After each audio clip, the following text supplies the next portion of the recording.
യുദ്ധത്തിനിടയിലും ഹമാസിൻ്റെ വലിയ റിക്രൂട്ട്മെൻറ്റ് നടന്നിരിക്കുന്നു എന്നാണ് ഇപ്പോൾ മനസ്സിലാക്കേണ്ടത്.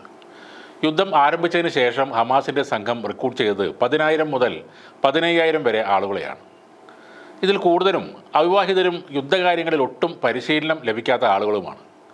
ഇസ്രയേലുമായുള്ള പോരാട്ടത്തിനിടയിൽ ഇതുവരെ കൊല്ലപ്പെട്ട ഹമാസ് സൈനികരുടെ എണ്ണവും ഏതാണ്ട് ഇത്രയും തന്നെ വരും. ഇപ്പോഴത്തെ ഈ വെടിനിർത്തലിന് ശേഷം ഹമാസ് ആസൂത്രണം ചെയ്യുന്നത് വലിയ പദ്ധതികൾ ആണെന്ന് സൂചനയുമുണ്ട്. ഇപ്പോൾ വെടിനിർത്തൽ കരാറിനെ തുടർന്ന് ഹമാസും ഇസ്രയേലും പരസ്പരം തടവുകാരെ മോചിപ്പിക്കാൻ തുടങ്ങിയിട്ടുണ്ട്. ഈ വെടിനിർത്തൽ കരാറിൻ്റെ ഭാഗമായി 4 യുവ വനിതാ ഇസ്രയേലി സൈനികരെ ഹമാസ് കൈമാറി.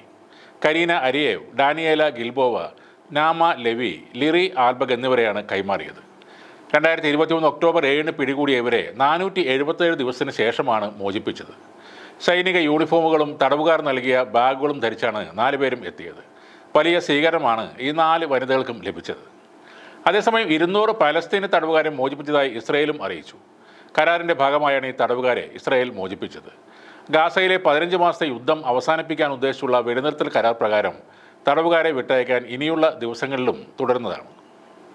ഗാസയെ വലിയ രീതിയിൽ തകർത്ത് കളഞ്ഞ ഈ യുദ്ധത്തിൽ ഇതുവരെ ഏകദേശം 46,000-ലധികം ആളുകളാണ് മരിച്ചു വീണത്. അതിൽ കൂടുതലും സ്ത്രീകളും കുട്ടികളുമാണ്. പലസ്തീനിലും ഗാസ മുനമ്പിലും കടുത്ത മാനുഷിക പ്രതിസന്ധിക്കും ഇത് കാരണമായിട്ടുണ്ട്. ഇസ്രയേലും ഹമാസും തമ്മിൽ വെടിനിർത്തൽ ഉണ്ടായിട്ടും ഇറാൻ്റെ പിന്തുണയുള്ള സായുധ സേനകളായ ഹിസ്ബുള്ളയും ഹൂത്തി വിമതരും ഇപ്പോഴും ഇസ്രായേലിന് നേരെ നിരന്തരം ഭീഷണി ഉയർത്തുകയാണ്. അതേസമയം തങ്ങളുടെ ആക്രമണത്തിൽ ഗാസയിൽ 20,000 ഹമാസ് പോരാളികൾ കൊല്ലപ്പെട്ടതായാണ് ഇസ്രായേൽ സേന അവകാശപ്പെടുന്നത്. എന്നാൽ ഈ കണക്കുകളൊന്നും ഹമാസ് ഇതുവരെ സ്ഥിരീകരിച്ചിട്ടില്ല. ഇനിയും ഏതു സമയത്തും ഒരു ഏറ്റുമുട്ടൽ ഉണ്ടാകുമെന്നാണ് ഇരുപക്ഷവും കണക്കുകൂട്ടുന്നത്.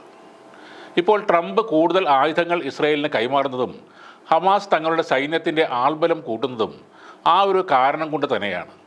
വരാനിരിക്കുന്നതും ഒരു യുദ്ധം തന്നെയാണെന്നാണ് ഇപ്പോഴത്തെ സംഭവങ്ങൾ നൽകുന്ന സൂചനകൾ.